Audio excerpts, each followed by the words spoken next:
मैं रविंद्र फौजी। आज मैं एक छोटी सी बात करने के लिए आप सब लोगों के बीच में आया हूँ। पंजाब में जो आज हुआ है,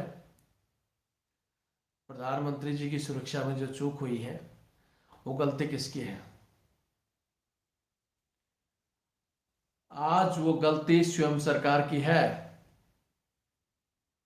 इस विषय में मैं चाहता हूं कि खुलकर सारे के सारे पॉइंट आपके सामने रखे गए जाएं। वहां के डीजीपी ने जो रूट क्लियर करके दिया था, और बहुत सी बातें, क्योंकि सरकार कहीं ना कहीं जो अधिकारियों पर विश्वास करती है कि सारा का सारा काम अधिकारी करते हैं, उन सब विषय पर मैं बात करना चाहता हूं। लेकिन सबसे पहले मैं एक चीज और बताना चाहता हूं कि कुछ दिन पहले बंगाल में भी अमित शाह जी का रैली रोक दी गई थी। तो ये सरकार की जो कमी है, खुद की पावर, आज इतनी पावरफुल सरकार होते हुए सरकार की खुद की कमी है। और यह कमी क्यों है? जब आपका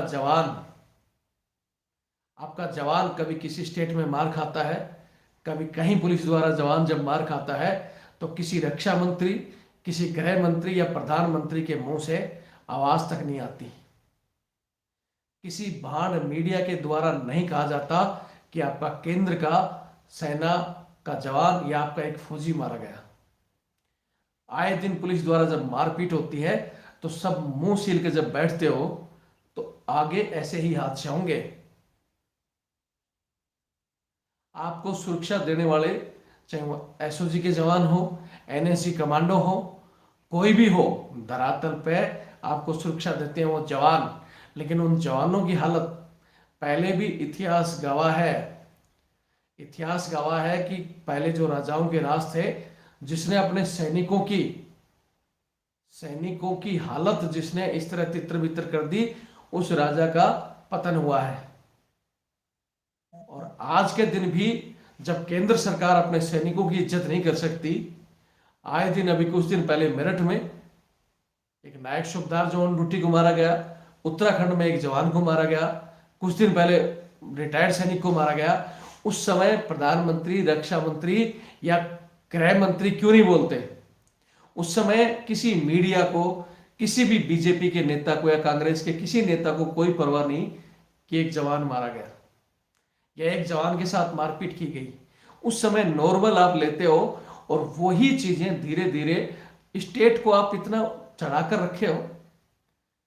अगर आप अपने सैनिकों की इज्जत और अपनी पावर का इस्तेमाल करोगे, तो किसी पंजाब क्या, बंगाल क्या, राजस्थान, हरियाणा, किसी भी स्टेट की हिम्मत नहीं कि वहां की पुलिस या वहां की जनता प्रधानमंत्री का रास्ता रोक दे।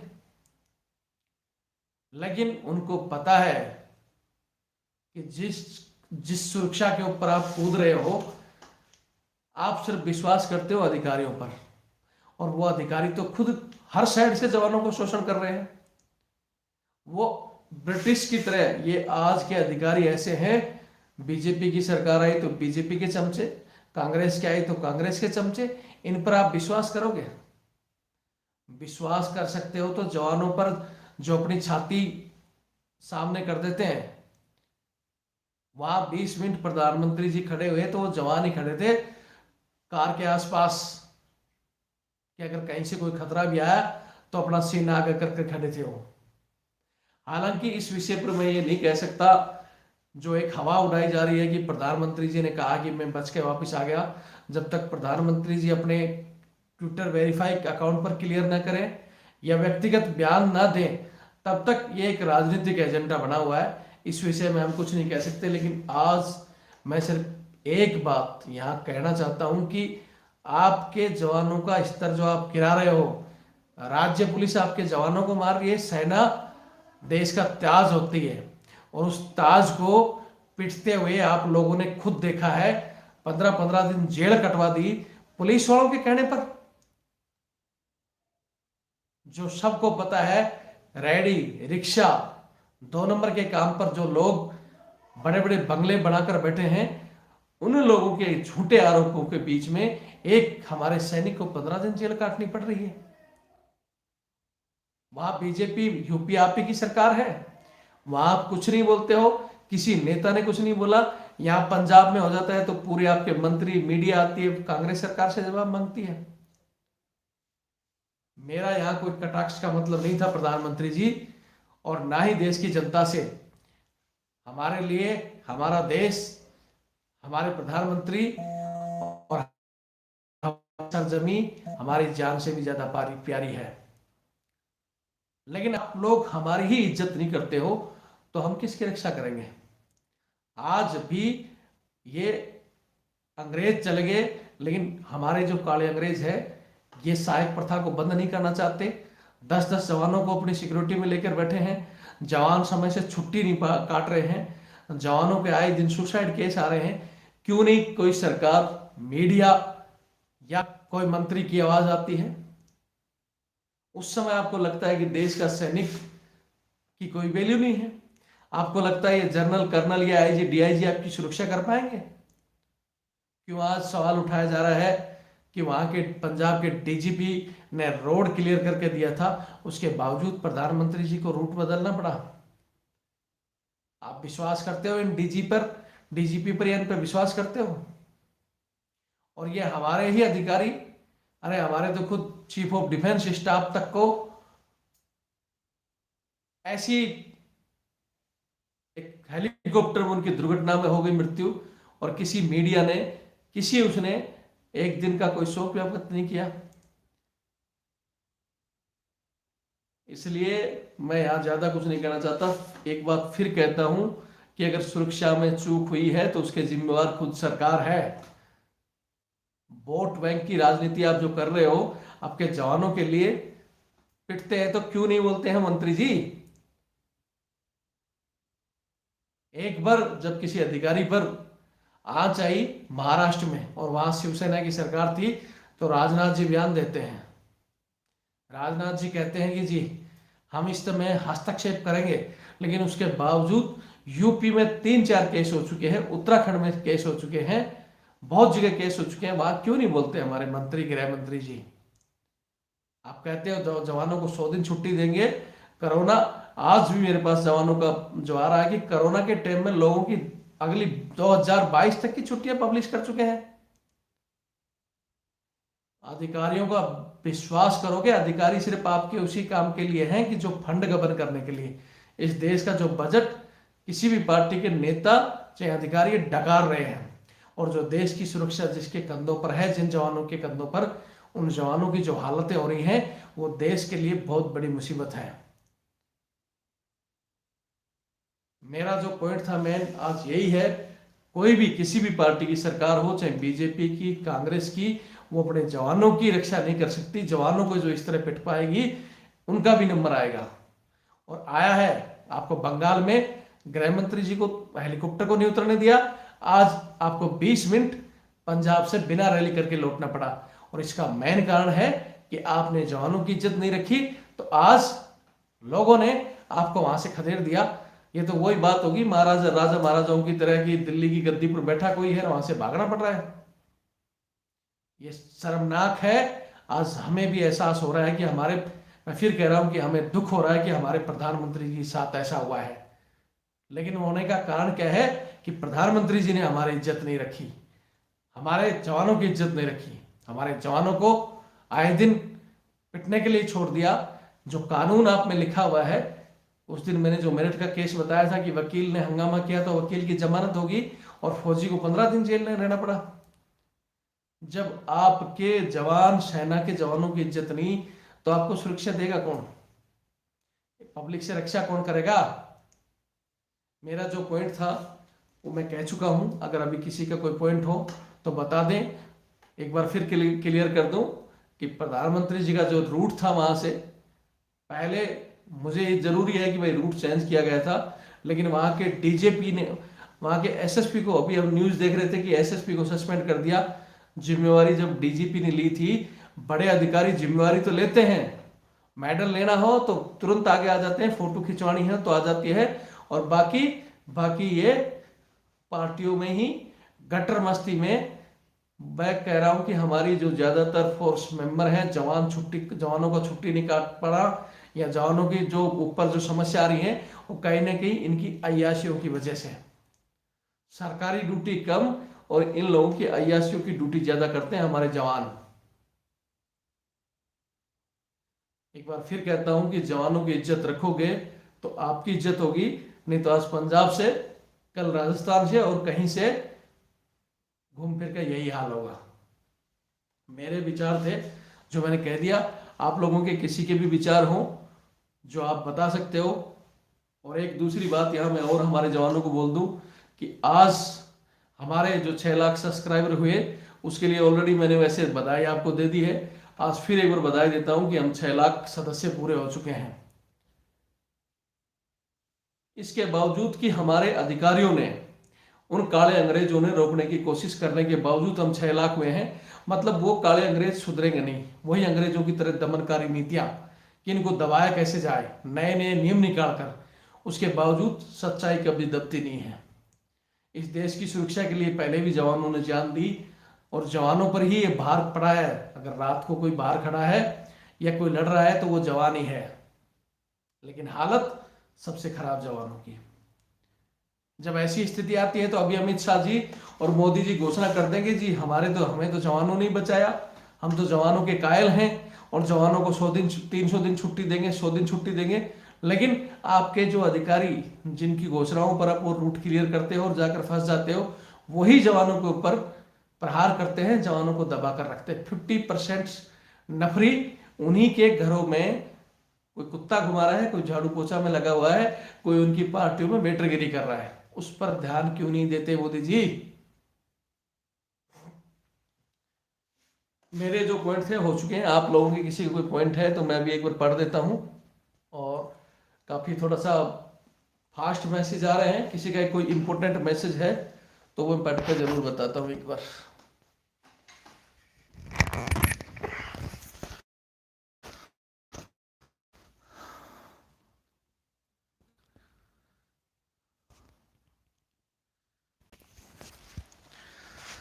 एक हमारे अभी भाई का जो मैंने मैसेज पढ़ा कि आर्मी एग्जाम, ये सही बात है कि आज कोरोना की स्थिति में लाखों लोगों की रैलियां हो रही हैं, जगह जगह सारे के सारे हो रहे हैं, लेकिन आर्मी एग्जाम क्यों नहीं हो रहा? बहुत से हमारे जो भाई हैं सेना में जाने के लिए तैयारी कर रहे हैं पिछले 1 साल से, लेकिन आखिर क्या रणनीति चल रही है कि एग्जाम नहीं हो रहा? इसके वजह से मैं, हालांकि मैंने पहले भी एक बार एक बात कही थी कि हमारे जो CDS chief of defence staff Bipin Rawat ji ने कुछ चीजें जवानों के लिए बदलाव करने की जो घोषणा की थी, जिस तरह हमारे पेंशन को लेकर और सर्विस बढ़ाने का जो प्लान है, कोरोना का कोई भी इसमें हस्तक्षेप नहीं है।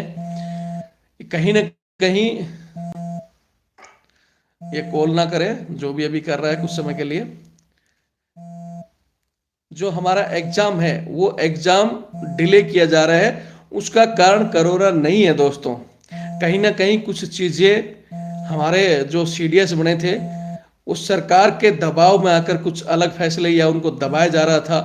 सरकार का कुछ विचार है, जैसे पैरामिलिट्री फोर्स की पेंशन बंद की गई,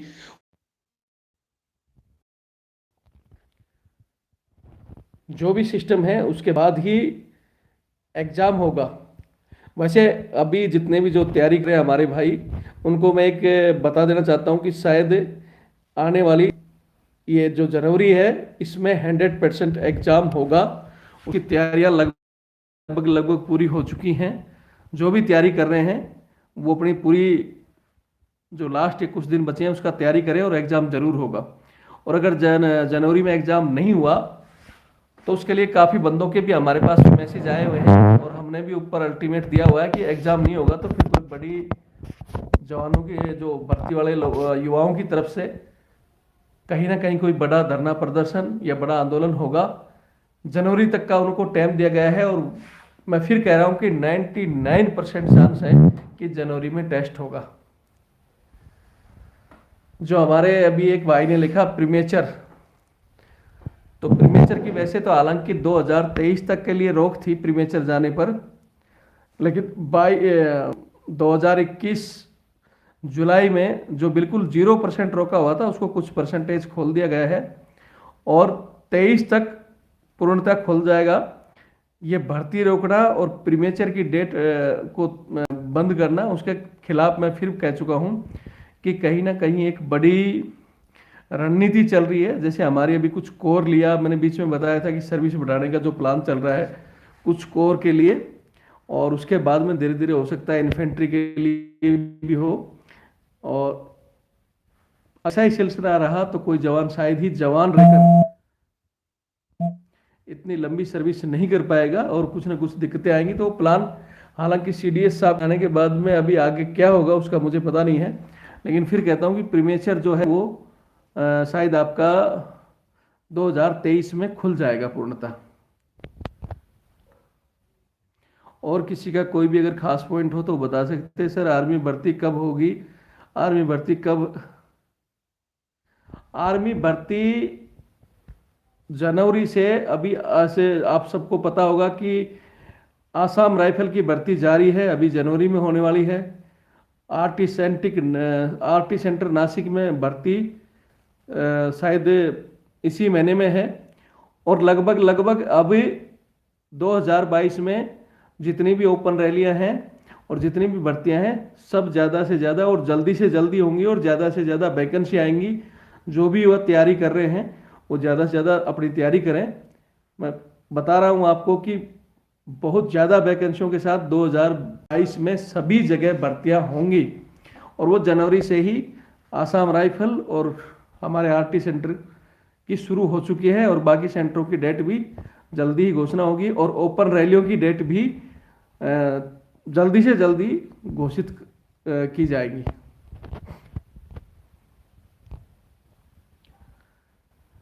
जो मेरा नंबर की बात कर रहे हैं, वैसे तो मेरा नंबर आप कहीं भी सर्च करोगे रविंद्र फौजी के नाम से आपको मिल जाएगा, लेकिन फिर भी 8290354513 8290354513 ये मेरा नंबर है। व्हाट्सअप नंबर भी है, कॉलिंग नंबर भी है। और इसके अलावा भी अगर कोई भूल जाता है तो कहीं भी रविंद्र फौजी के नाम से आप सर्च करोगे मेरा नंबर आपको मिल जाएगा।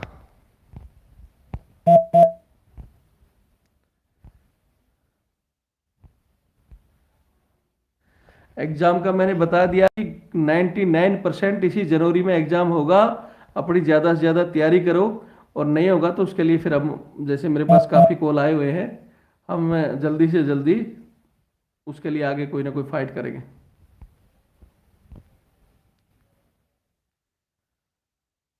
जाट 21 जाट से जो भाई ने किया, धन्यवाद आपका। राम राम। जो एआरओ और बीआरओ की जो भी भर्तियां हैं, मैं फिर बता चुका हूं कि अभी ज़्यादा से ज़्यादा भर्तियां इसी साल में आने वाली हैं। ऐसा कोई भी एआरओ या बीआरओ नहीं होगा जो 22 में भर्ती ना हो। अभी डेट उनकी फरवरी, मार्च, अप्रैल, ऐसे डेट ज़्यादा से ज़्यादा 10 या 15 दिन में सभी की डेटें डिक्लेयर हो जाएंगी। कुछ डेटें आई हुई है जो मैं आपको, आप इसी चैनल पर आप जाओगे रविंद्र फौजी एक्स आर्मी आरटीएफ पर, तो उस पर मैं जैसे ही मेरे पास आई हैं मैं डाल दूंगा। कुछ डेटें आई हुई हैं, 2 जगह भर्ती अभी चलने वाली है, आसाम राइफल और आरटी सेंटर। उसके अलावा जो भी होंगी मैं आपको इसी चैनल पर बता दूंगा। बिल्कुल सर, जो आप बोल रहे हैं संसद में बोल रहे हैं कि 96,000 पद खाली हैं।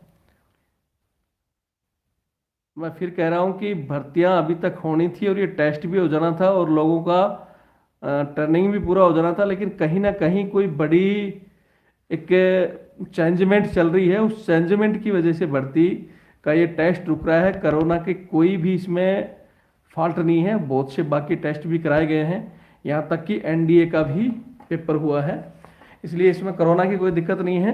कुछ चेंजमेंट चल रहा है और उस चेंजमेंट को लगभग पूरा करके, और अभी आपका ये जो एक भाई कॉल कर रहे हैं उनका मैसेज आ रहा है, कोई हो तो डायरेक्ट वो इसमें बता सकते हैं। जो राजकुमार जी लिख रहे हैं कि मोदी जी पेंशन बंद करेगा, तो फौज की जिस दिन पेंशन बंद होगी मोदी जी और सबका जो देशभक्ति का राग ना, क्योंकि इंदिरा गांधी भी एक समय बहुत बड़ी प्रधानमंत्री हुआ करती थी उस समय के जो हमारे एक जनरल साहब थे, जिनका याद है मुझे भी,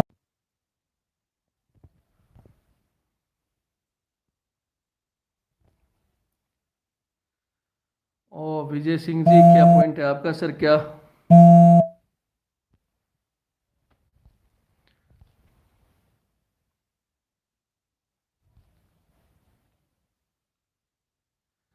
2023 में हो सकता है अभी 22 जुलाई में कुछ परसेंटेज बढ़ जाएगा, और 23 में जैसे ही पहले की तरह।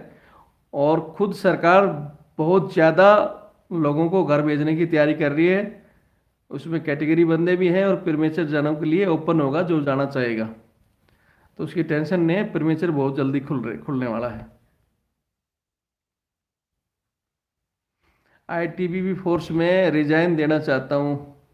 पंकज कुमार भाई, आपने जो लिखा है आईटीबीपी फोर्स से रिजाइन देना चाहते हो, तो उसका क्या कारण है, या तो आप अलग से एक बार बताना। और रिजाइन का तो तरीका वही है, वैसे भी पैरामिलिट्री फोर्स में तो अभी किसी में पेंशन है नहीं, और पेंशन नहीं होने के कारण से बहुत लोग जल्दी ही रिजाइन दे देते हैं, जिनको अगर लंबी सर्विस नहीं करना चाहता है तो। और जो प्रॉपर चैनल आप एप्लीकेशन दीजिए, उस एप्लीकेशन के तहत आपको रिजाइन मिल जाएगा।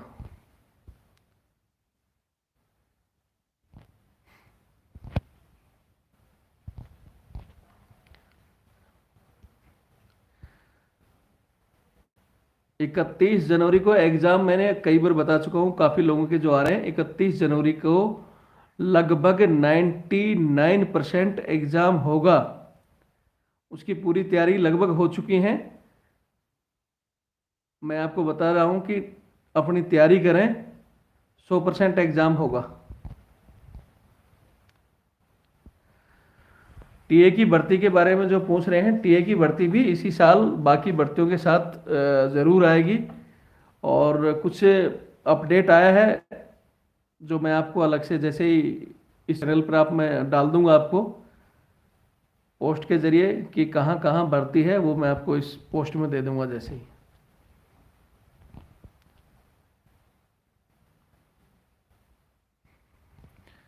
ये एक पॉइंट लिखा है सर, हम लोग भी कुछ अपने मतलब के लिए गलत करने को तैयार हो जाते हैं। नहीं तो सर,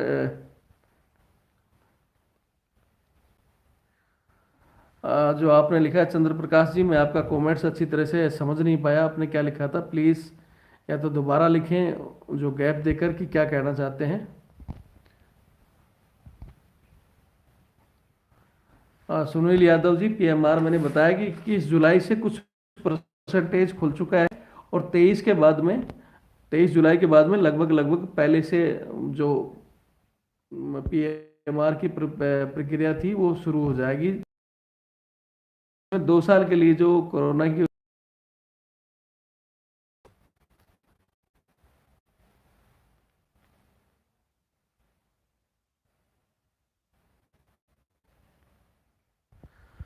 ये जो लिख रहे हैं कि एग्जाम के कारण जीआरसी की, ऐसा कुछ नहीं है। अगर किसी सेंटर का एग्जाम बाकी है और उसकी अगर नई भर्ती की डेट आती है तो वो भर्ती होगी।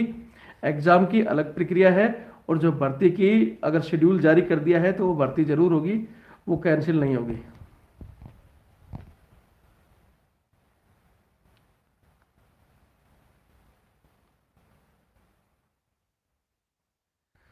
पैरामिलिट्री की जो आप वैकेंसी की बात कर रहे हो, इनका भी बीच बीच में जो वैकेंसी आती हैं उसके लिए आप फार्म भरो। जैसे अभी सीआईएसएफ के बहुत जगह टेस्ट होने वाले हैं, सीआईएसएफ के भी हैं, बीच में बीएसएफ का भी आया था, तो वो वैकेंसी आती है, उसमें फिलअप करो।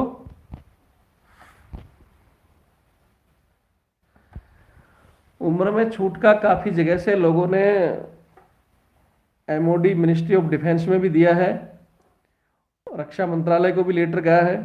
अब ये सरकार निर्धारित करेगी, या तो इसको कोर्ट के द्वारा सभी युवा अगर इसमें फाइल करते हैं तो कोर्ट निश्चित करेगा, और 2 साल की छूट मिलनी चाहिए। और पिछली बार लगभग 6 महीने की छूट सभी युवाओं को दी गई थी, जितनी भी सेंटर भर्तियां हैं उनमें। और अभी भी अगर किसी के फॉर्म भरे हुए हैं और उसकी एज निकल गई है, जिसका फॉर्म भरा हुआ है उसको बैक डेट से वैकेंसी मिलेगी। लेकिन आगे के लिए क्या होता है उसकी प्रक्रिया अभी खुलकर नहीं आई है, और कहीं ना कहीं कुछ समय के लिए छूट की जरूर देने की चर्चा चल रही है, लेकिन क्लियर नहीं है कितने दिन की छूट होती है। वो अगर ओपन होगा तो मैं जरूर आपको अपडेट करूंगा।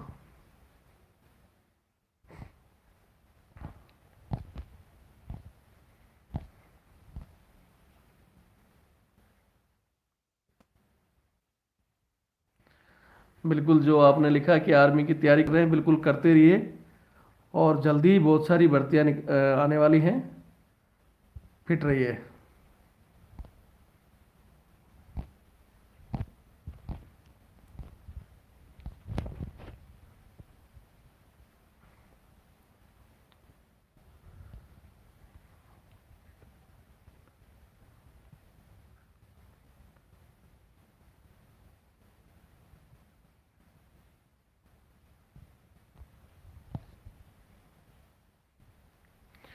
ये जो एक पॉइंट लिखा है कि बिना एनओसी डॉक्यूमेंट जमा है वो कैसे लें, तो इसका पूरा थोड़ा सा ओपन बताएं कि कहाँ आपके डॉक्यूमेंट जमा है और कहाँ से आपको एनओसी लेनी है।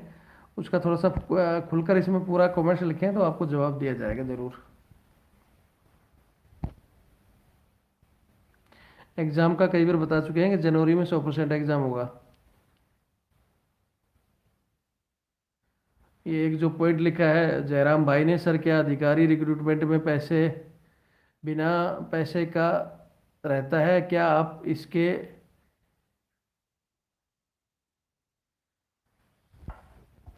जो भाई ने एक पॉइंट लिखा है कि क्या रिक्रूटमेंट में पैसा इन्वॉल्व होता है या नहीं, तो जहाँ तक मेरी उम्मीद है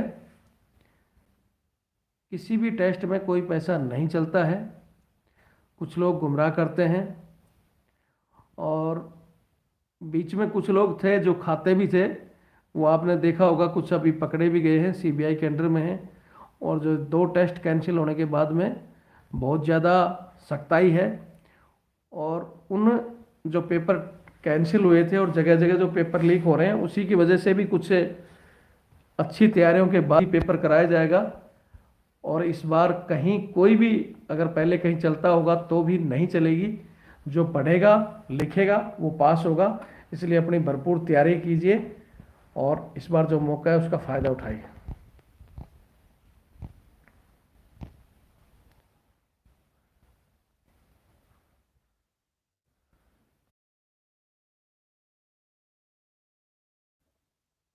गौतम शाह जी, जो आप लिख रहे हैं डॉक्यूमेंट जमा है, मैं इसलिए बोल रहा हूँ आपको कि डॉक्यूमेंट कहाँ जमा है, पूरा थोड़ा सा विवरण लिखिए, उसके बाद ही आपको कुछ जवाब मिल सकता है।